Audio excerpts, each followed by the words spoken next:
А какая тема вообще? Уже так давно снимала, я уже забыла, как это делается. Самое интересное, на камере и в зеркале люди всегда выглядят по-разному. И всем привет, добро пожаловать на мой канал. Давно не снимала видео, потому что мне нужно было вдохновение, нужно было сосредоточиться, чтобы снять для вас новое, не менее интересное видео. И в этом видео я хочу рассказать про стереотипы, про Италию и про итальянцев. Я расскажу, какие из этих стереотипов правда, какие на самом деле намного преувеличены. Также в своем инстаграме я спрашивала у вас о ваших стереотипах про Италию и отвечу на ваши вопросы, действительно ли это правда или нет. И первый стереотип — это то, что итальянцы очень громкие и шумные, что они вот всегда разговаривают в полный голос. И это правда. Итальянцы, они такие есть, то есть они громко разговаривают, смеются, любят пошутить, там громко посмеяться. Это в порядке вещей. Особенно, когда приходишь в школу в 7 утра, ну ладно, шучу, 8. 8 утра, хочется покоя, не выспалась. Они любят пошуметь, то есть они с самого утра что-то рьяно обсуждают. Нет, на самом деле они очень классные, поднимают настроение. Иногда кажется, что они с друг другом ссорятся, если ты не знаешь языка.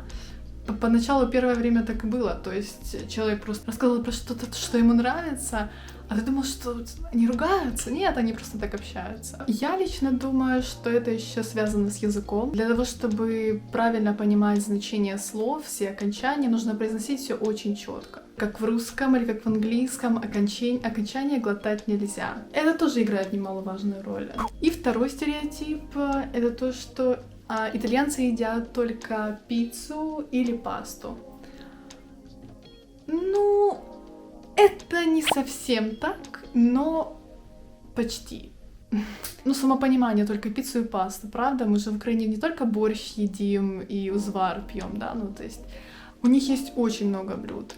Когда ты приезжаешь в Италию, понятно, знаешь пиццу, пасту, тирамису, еще сыр, да, пармезан, все, больше ничего не знаешь.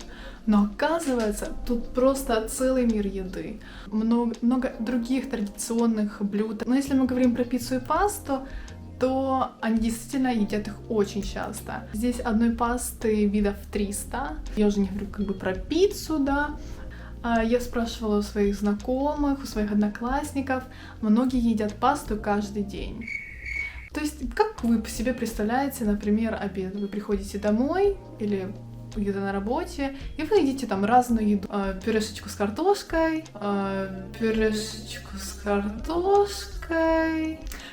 с котлеткой. У итальянцев это паста. Понятное дело, они ее чередуют, но каждый день в обед они едят пасту. Это правда. Я сама была в шоке, честно говоря. Мне трудно это принять, потому что каждый день пасту, каждый день, получается, ну, макарошечки, да? Наверное, макарошечки все-таки нельзя называть пасту.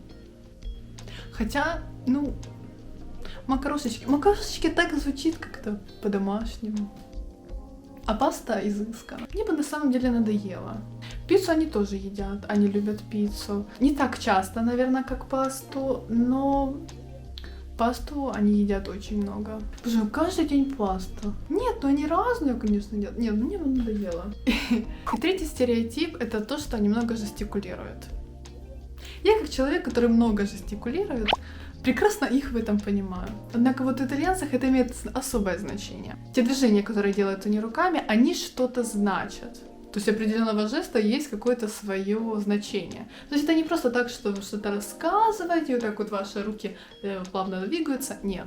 У них есть свое значение, как обычно, в разном регионе это по-разному, но это правда, это действительно, они любят жестикулировать.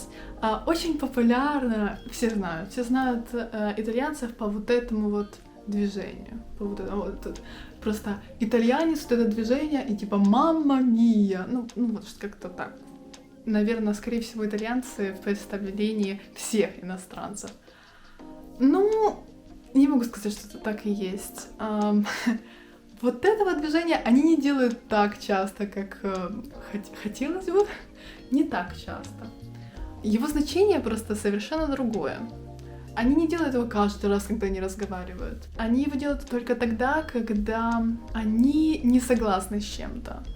То есть, что ты говоришь? Я не понимаю, что ты говоришь. Или когда они не согласны, типа, что ты мне рассказываешь? Что-то типа такого. Там еще есть много других жестов, у каждого жеста определенное значение. Если вам понравилось это видео, то ставьте лайк и подписывайтесь на мой канал, чтобы не пропустить следующие видео. И стереотип номер 4 о том, что итальянцы плохо водят. 50/50. Но если говорить в целом, то недавно я читала текст про стереотипы в Италии, именно на итальянском, да. Что думают итальянцы про свои стереотипы? Они говорят, что по части это правда. Есть такая поговорка, что в Милане светофоры — это как правило, в Риме светофоры — это как совет, а в Неаполе — это новогодние украшения. Я была один день в Неаполе, и, возможно, это было не самый, лучший, возможно, день Неаполя, я не знаю. Но действительно, там достаточно сложно с транспортом. Я бы не сказала, что все нарушают правила дорожного движения, но да. Один раз я видела даже мотоцикл с колокольчиком. Знаете, когда не работает вот эта вот бибикалка? Угу. Там был колокольчик. Но если смотреть относительно в Болонье и в Милане, то транспорт нормально абсолютно ходит, пешеходов пропускают, транспорт приходит вовремя. И следующий стереотип — это о том, что итальянцы дружелюбные. Полностью согласна. Я полностью согласна, и это 100% правда. За год проживания в Италии я не видела ни одного грубого итальянца. Если я что-то спрашивала, мне всегда отвечали. Если, например, мне кто-то наступил на ногу, меня кто-то толкнул, передо мной извинялись.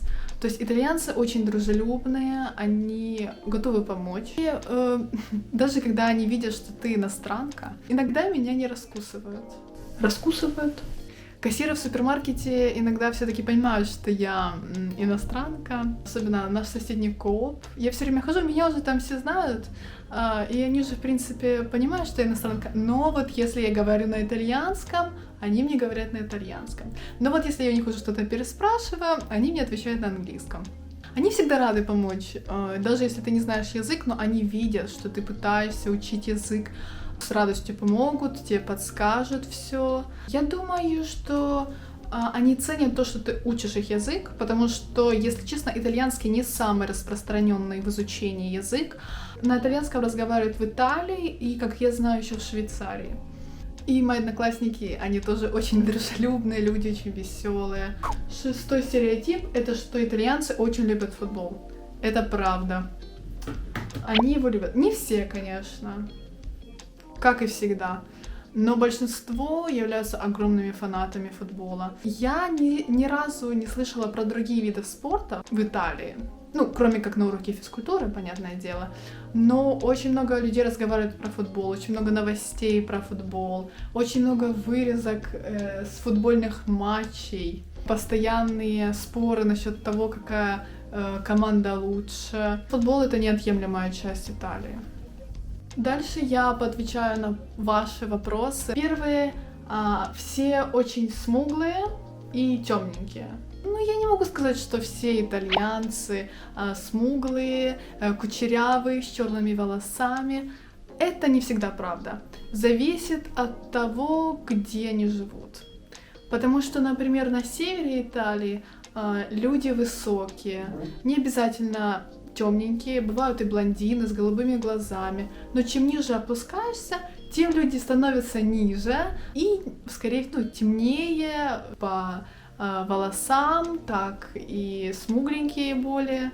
Так что это все зависит от региона. В основном они темненькие. Девушки любят перекрашиваться в блондинок или делать милирование. Все итальянцы стильно одеваются.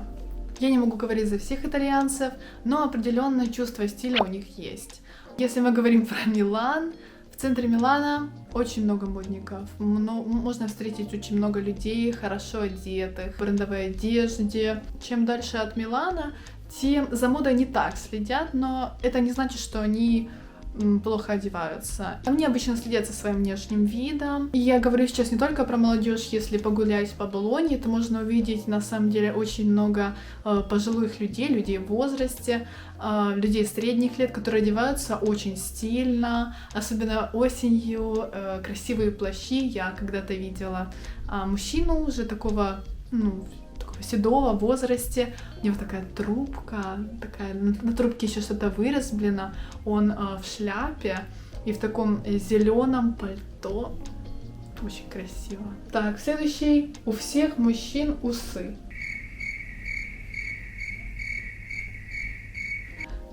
Мне написали, что большинство людей курит.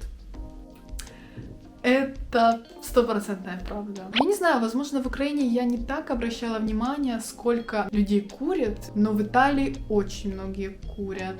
И я просто иногда в шоке. Поэтому, если говорить про какие-то бары или какие-то общественные места, то можно встретить очень много курящих людей. И я на самом деле до приезда в Италию никогда не подумала, как-то я даже не задумывалась об этом, но я никогда не думала, что настолько много людей здесь курят. И это все на сегодня. Спасибо, что досмотрели меня до конца. Увидимся в следующем видео. Пока-пока. Вау, я сказала это в рифму.